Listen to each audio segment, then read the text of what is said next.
एक और सवाल, जब हम बात कर रहे थे तो मैंने आपसे पूछा था टीका लगाने की जो विधि होती है, अलग अलग जो फॉलोअर्स होते हैं, जैसे कि श्री कृष्ण के फॉलोअर्स अलग टीका लगाते हैं, शिव भगवान के फॉलोअर्स अलग टीका लगाते हैं, माँ जगदम्बा के फॉलोअर्स अलग तरह से टीका लगाते हैं।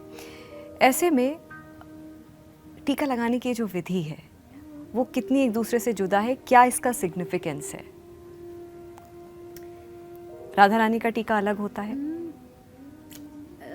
सेम होता है। वैष्णव परिवार, देखिए वैष्णव, शैव्य, शिव भक्त जो हो गए, वैष्णव में सब आते हैं, कृष्ण भक्त भी आ गए, राम भक्त भी आ गए। हाँ, उनमें भी अलग अलग, मुझे नहीं लगता कि भगवान के हिसाब से टीका लगता है।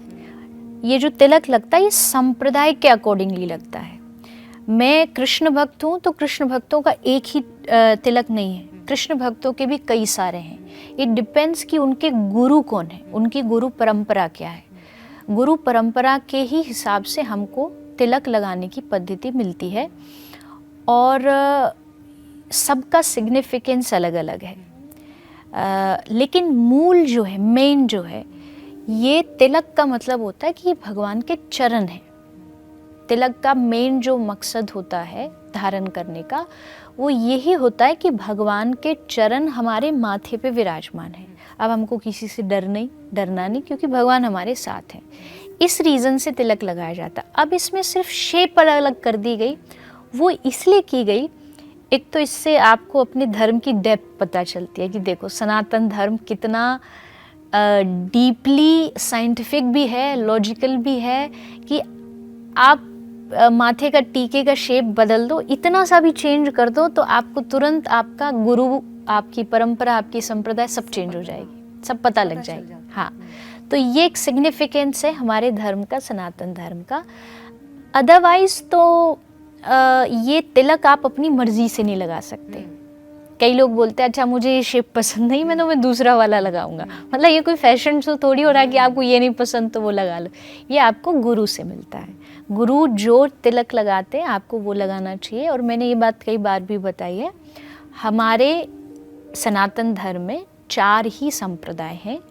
वो चारों, जैसे एक भगवान शंकर, एक सनकादिक ऋषि, एक नारद जी और एक श्री लक्ष्मी जी, उनसे परंपरा वो चलती हुई आई है, बढ़ती हुई आई है। तो उनके फिर अलग अलग ब्रांचेस बन गए हैं। उन ब्रांचेस के हिसाब से हमें टीका अपनी मर्जी से नहीं, गुरु जो बताए उस हिसाब से लगाना। अच्छा, चंदन का टीका अलग, मतलब जैसे जैसे शेप्स होते हैं तो चंदन का टीका अलग लगता है, फिर विभूति का टीका होता है। ये जो मतलब इसे चंदन का टीका क्यों लगाते हैं?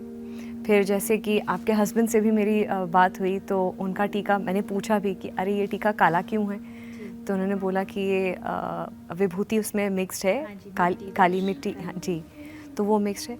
इसका क्या सिग्निफिकेंस होता है? वैसे तो ये भी गुरु परंपरा पे ही डिपेंड करता है, लेकिन एक आम जनमानस में ये बात है कि गोपी चंदन, ये जो वाइट कलर का होता है, ये लगाना चाहिए। उसकी कथा भी बताते हैं कैसे द्वारिका से ये प्रकट हुआ था गोपी चंदन, और फिर सारे दुनिया में ये प्रसिद्ध हुआ। हम ब्रज में कभी कभी ब्रज की माटी लगाते हैं, ब्रज की मिट्टी जो काले रंग की होती है, क्योंकि हमारा मानना है कि ब्रज की माटी मतलब साक्षात कृष्ण है, साक्षात श्री जी है। तो अगर वो माटी हमारे मस्तिष्क पर है तो वो हमारे लिए साक्षात भगवान है। अब वहीं भगवान शंकर के जो भक्त हैं शैव्य, उनके लिए विभूति ही साक्षात शंकर है, वो ही साक्षात शिव है। तो कहते हैं ना, एक कहावत है कि प्रियतम की हर वस्तु प्रियतम होती है। तो जिनसे हम प्रेम करते हैं, जो हमारे आराध्य हैं, उनकी छुई हुई माटी हमारे लिए वही है। शिव भगवान के लिए जो भक्त हैं उनके लिए वो विभूति साक्षात शिव है, इसलिए अलग अलग रूप में लगाया जाता है। बाकी आपको जिनमें भी श्रद्धा हो, अगर आपका कोई भी गुरु नहीं है, कोई भी संप्रदाय नहीं है, तो आप सिंपल ये जो गोपी चंदन होता है ये सबके लिए है। आप कुछ भी नहीं तो एक छोटा सा टीका, जो हर रोज़ हमारी माताएं, बच्चा कहीं जन्मदिन होता है तो उसको टीका लगाती हैं, चंदन लगाती हैं, तो ये तो सबके लिए है, ये कोई भी लगा सकता है।